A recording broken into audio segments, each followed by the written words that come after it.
Good morning students, welcome to study with Preksha. आज हम आपके लिए लाए हैं क्लास 7th इंग्लिश में वर्कबुक में चैप्टर 5 जिसका लिंक लेसन है क्वालिटी। ये पेज नंबर 24 पर है। देखिए, इसमें पहला पैसेज कॉम्प्रिहेंशन का है जिसमें एक कॉबलर यानी कि शू मेकर अहमद और उसके विजिटर आकाश की स्टोरी है। आकाश रोज कॉबलर की दुकान पर आकर बैठता था। अहमद ने उससे मजाक में कहा कि अरे बेटा, why don't you try your hand eight shoe making? तुम शू मेकिंग का काम सीख क्यों नहीं लेते? तुम रोज यहाँ आकर बैठते हो, क्या पता one day it may be of use to you, किसी दिन ये तुम्हारे काम आ जाए। The boy began to see what he could do. लड़के को भी लगा कि कर लेना चाहिए। After a little practice he found he was becoming very skilled and soon he was making some of the finest shoes. और थोड़ी सी प्रैक्टिस के बाद वो बहुत अच्छे शूज बनाने लग गया। Old mister Sharma died and the son lost all his money. He had to leave home. बेटे को घर छोड़ना पड़ा और एक ऐसे गांव में वो पहुंच गया जहां लोग जूते खरीदने पर पैसे तो बहुत खर्च करते थे, लेकिन फिर भी उन्हें अपनी मनपसंद चीज नहीं मिल पाती थी। आकाश को भी रोजी रोटी की दिक्कत हो रही थी। अर्न हिज डेली ब्रेड माने रोजी रोटी कमाना। फिर उसे याद आया कि एक समय उसने जूते बनाने सीखे थे। गांव के लोगों ने खुशी खुशी आकाश का ऑफर एक्सेप्ट कर लिया और फिर वो उनके लिए सबसे बढ़िया और अच्छे जूते बनाने लगा। हाउ फनी इट सीम्स, कितने अचरज की बात है। Even making shoes can bring a Fortune, जूते बनाकर भी इंसान माला माल हो सकता है। तो फर्स्ट क्वेश्चन है, what would Akash enjoy? Akash would enjoy watching a cobbler work. What did Akash find after little practice? After little practice, Akash found that he had become very skilled in making shoes. Why did Akash leave home? आकाश को घर क्यों छोड़ना पड़ा? Akash's father died and he lost all his money, so he left home. How did Akash earn his fortune? आकाश ने पैसा कैसे कमाया? आकाश started making shoes and selling them. The villagers liked the shoes made by him. He earned good money. Next question में words को जोड़कर pairs बनाने हैं। दोनों कॉलम्स में से एक एक वर्ड लेना है।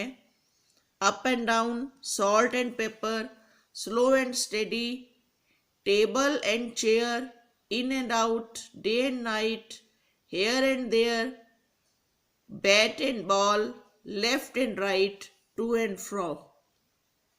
आगे कुछ होमोफोन्स हैं, इन्हें हमने अपने वर्ड सेंटेंसेस में यूज करना है। होमोफोन्स वो वर्ड्स होते हैं जो लिखने में अलग अलग होते हैं लेकिन बोलने में एक जैसे। कीप क्वाइट, चुप रहो।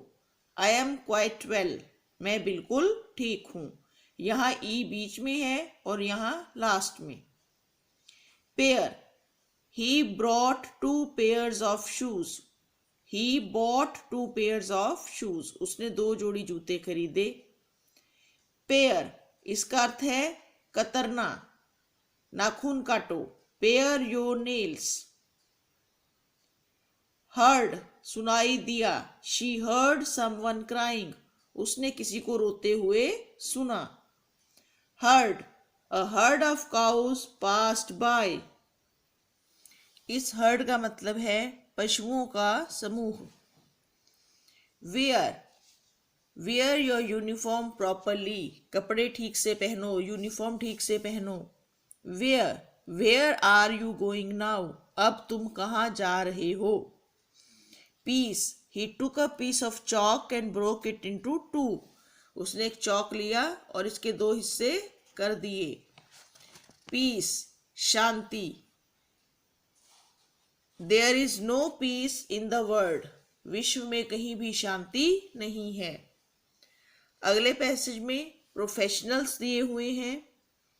इन this chapter you have read about a shoe maker, this will help you to think of other professionals, इससे आपको अन्य प्रोफेशनल्स, व्यवसायियों के बारे में सोचने में मदद मिलेगी। 3 कॉलम्स बने हुए हैं, उनमें अलग अलग प्रोफेशंस हैं, बताना है कि कौन कहाँ काम करता है। जैसे a chef in a restaurant cooks, chef का क्या काम है, खाना बनाना। A chef in a restaurant cooks food. A mechanic in a garage fixes cars and motorcycles. A receptionist in an office answers the phone. A nurse in a hospital cares for patients. A porter at the railway station carries luggage. A farmer in a field grows crops. ये देखिए, इस exercise में verb की correct forms भरनी है। हमें past perfect और past indefinite में से चुनकर भरना है। जो काम बहुत समय पहले पूरा हो चुका है उसमें हैड जमा वर्ब की थर्ड फॉर्म लगेगी, जिसे हम पास्ट परफेक्ट कहते हैं। I had learned Hindi in Nagpur when I was a child. I had written the letter before he arrived. Nitin posted 2 letters to his grandfather yesterday.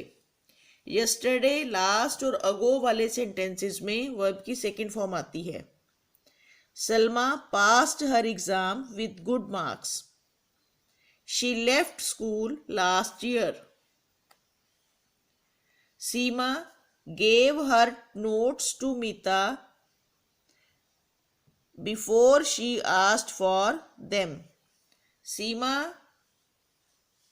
had given, before से पहले third form. I completed my morning exercise. The train had started before I reached the station. Yesterday I cut my hand with a knife. Last Wednesday I received a letter from my grandfather. इस exercise में हमें हर noun से पहले 2 adjectives लगाने हैं, इस box में से चूज करके। An old brown bag, the shiny blue eyes, a big chirpy bird, a bright blue sky, soft brown leather, a new shiny bicycle, an angry young man, old worn books, यहां worn का अर्थ है फटी पुरानी।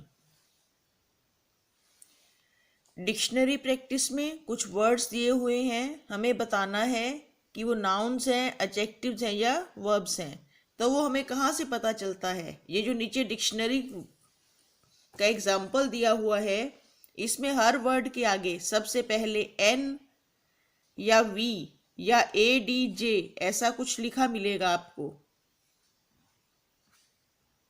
ये देखिए, इससे हमें पता चलता है कि ये शब्द वाक्य में क्या काम कर रहा है। ये देखिए, इंसेंस वी,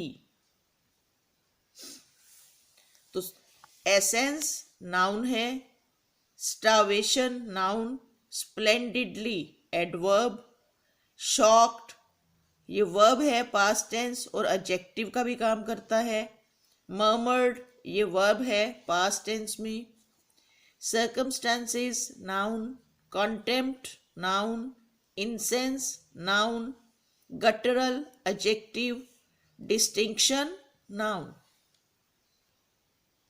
यहां से पता चल जाते हैं सब। ये देखिए, एन का मतलब है नाउन। राइटिंग एंड स्पीकिंग में हमें कंपोजिशन की एक्सरसाइज है। एक पैराग्राफ कंपोज करना है कॉबलर के ऊपर, मोची के ऊपर। A cobbler is a person who makes and mends shoes, जो जूते बनाता है और उनकी मरम्मत करता है। He is often skilled in his work. When you go to a cobbler, he sizes or measures your foot properly. नाप लेता है आपके पैर का। He lets you select the leather. Leather select करने में हेल्प करता है। He pastes a sole with the upper shoe. Then he stitches the pieces and your shoes are ready. ये थी हमारी आज की वीडियो। देखते रहिए study with Preksha 5483। Thank you for watching.